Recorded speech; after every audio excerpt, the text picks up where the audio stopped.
Welcome to today's edition of the Anaglyph Jukebox. You never know what you'll find on the old jukebox. Let's press B31.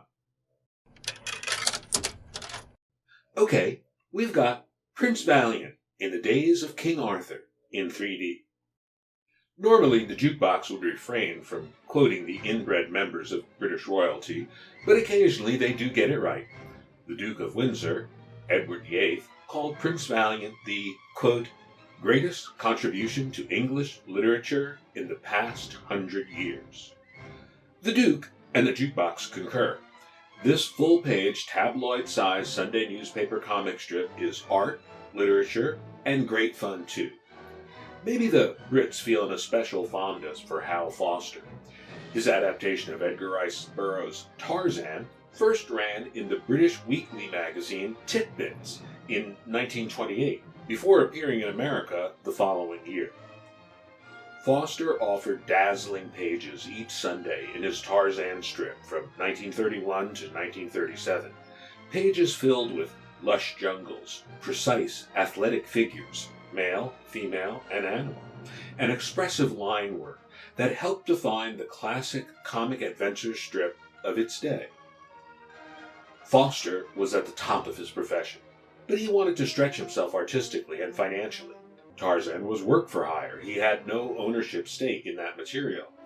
What he really wanted to do was direct.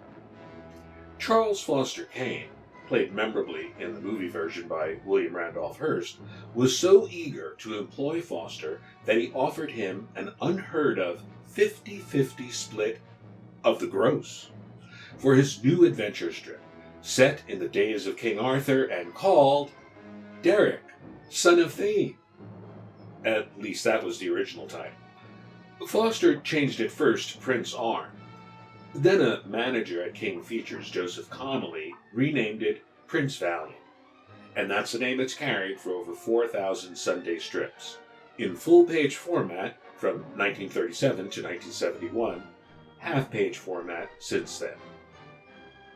In the beginning, there were fantasy elements, impossible beasts, a magical singing sword, a dragon that looked like a plesiosaur, and as Steve Donoghue memorably explained it, quote, a rampaging swamp turtle the size of a Zamboni. By 1942, these fantasy aspects were gone, and Foster went to great lengths to achieve historical accuracy. The story is set in the 5th century. Incidents include the death of Attila the Hun in 453 and the sacking of Rome in 455, which Prince Valiant witnesses firsthand. Foster did not banish all anachronistic aspects from his story. Examples include Viking longships, knights, Muslims, and alchemists. In 1970, contemplating retirement, Foster had several tryout strips run by different artists, including Gray Morrow and one of the jukebox's favorites, Wally Wood, and John Cullen Murphy. Murphy was chosen, and for the next 9 years, he would work from Foster's scripts and page breakdowns. In 1980, Murphy's son, Cullen Murphy, assumed scripting the strip after Foster ceased contributing. In 2004, Murphy retired, and the strip went to his chosen successor, artist Gary Gianni. The scripting was taken over by the multi-talented artist and writer Mark Schultz of Xenozoic Tales fame, aka Cadillacs and Dinosaurs, and DC and Dark Horse Comics fame. Thomas Yeats took on the illustration duties in 2012. The jukebox remembers Prince Valiant as that special treat at the end of the color supplement, the only strip in our lifetime to be printed full-page size. The jukebox pored over the incredible detail that each generation of artists has drawn into every panel, the near-historic accuracy of the imagery, and those rousing, thrilling plots, high adventure, battles, honor, but also love and family life too.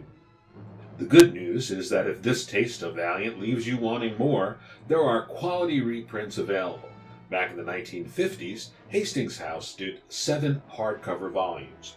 More recently, Fantagraphics has been publishing a full-color reprinting since 2009. In 2018, they completed their reprint of all the Prince Valiant pages drawn by Hal Foster, a total of 18 volumes. The future of this strip is tied to its syndicates, designs, and desires. The demise of newspapers over the last decade is not a good sign. There may be no printed version of Prince Valiant in the future, but the Jukebox hopes the tradition can continue online for at least another 4,000 Sundays,